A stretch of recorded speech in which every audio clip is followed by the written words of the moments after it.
Like the other Kingdom Hearts collections, Kingdom Hearts HD 2.8 Final Chapter Prologue features 2 games in one movie. First we have Kingdom Hearts HD Dream Drop Distance. Dream Drop Distance takes place after the events of Kingdom Hearts Coded and is by far the most frustrating and worst game in the entire Kingdom Hearts series. Here you play as both Riku and Sora, who are in separate dream worlds while at the same time visiting the same people and places. This game follows the formula Birth by Sleep, which I feel is the best game in the series. But it adds tons of gimmicks, wastes your time, and is the least inspired title in the series to date. Here, like in Birth by Sleep, all of your special attacks are in decks that increase in size as you level up. You fill the slots with moves and magic you get from shops and off of enemies.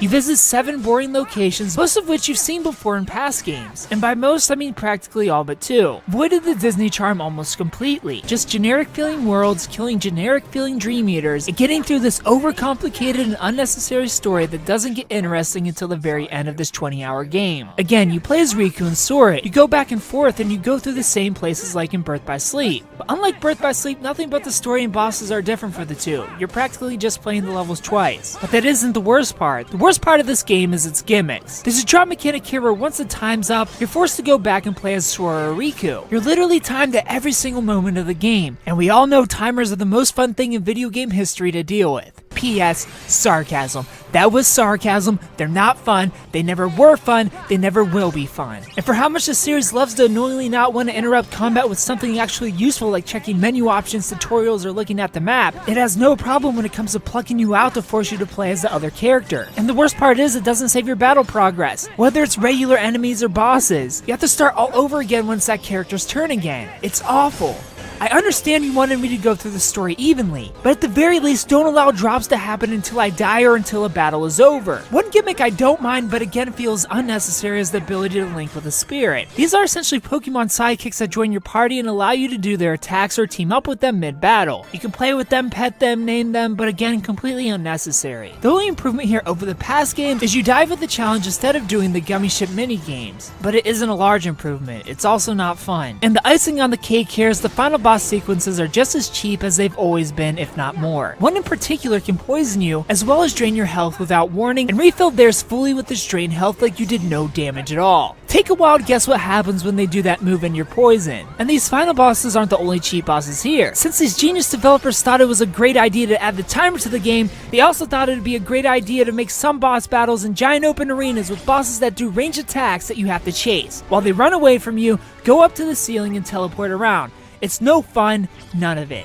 Watch the movie on YouTube to get the story, don't play this game. Next is the best part of the collection, Kingdom Hearts Point 2 Birth by Sleep, a fragmentary passage. Point 2 is a sequel to both Dream Drop Distance, as it includes cutscenes that continue the ongoing present-day story, as well as Birth by Sleep, so in turn runs parallel to the original Kingdom Hearts story in the timeline. It tells the story of Aqua from the end of Birth by Sleep all the way to the end of Kingdom Hearts 1 as she tries to find her way through the depths of the Dark World. It's the first time we get to feel the new engine for Kingdom Hearts 3, and it feels perfect. Not a thing I would change. I'm not sure what this may or may not say for the upcoming Kingdom Hearts 3, which I assume will be the series finale, but Point 2 is very linear in a God of War style. This is a prologue and is included in the Final Chapter Prologue collection for PS4, and if there's any reason to pick that collection up, this is it. However, keep in mind it's only 2 hours long, but man is this an epic 2 hours. There's so much here borrowed from the best game in the series, Birth by Sleep. The focus mode returns where you can lock on enemies to release a blast, as well as an enhanced version of the combat style system where you fill up a bar to go into a powerful form for a short period of time, to fill up another bar and unleash a powerful finisher. But since this is an actual PS4 game and not a handheld port, there is no deck building here. It uses the hack and slash with dodging and locking onto enemies combat system we're used to from 1 and 2. So a mix of this with the Birth by Sleep shot lock and combat styles make this the most fun and satisfying combat system to date. And the environment here is breathtaking compared to what we're used to from the series. It's gorgeous, the world and levels felt alive and always kept you moving forward. It had character even though there's little to no Disney focus here at all. Again, it all takes place in the Dark World, but it gives me hope of what's to come.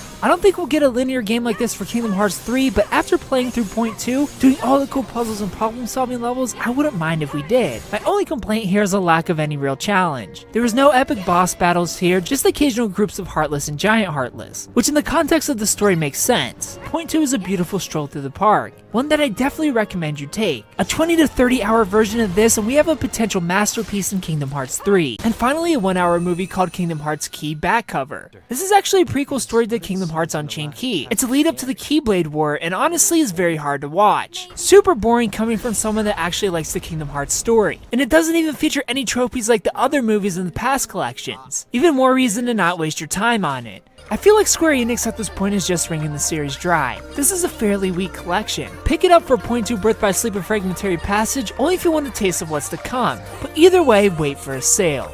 I gave Kingdom Hearts HD 2.8 Final Chapter Prologue a 7 out of 10. If you played Kingdom Hearts HD 2.8 Final Chapter Prologue, tell me what you thought about it. Down in the comment section below. If you haven't played it, tell me if you plan on picking it up. Thumbs up if you like the video, subscribe if you're new to the channel, and thanks for watching. Another world I know. Terra. Ven.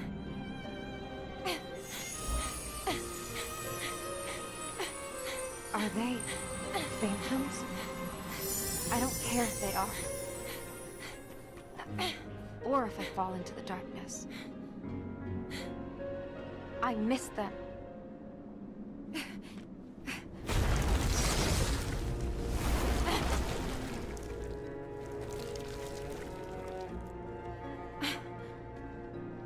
Get out of my way!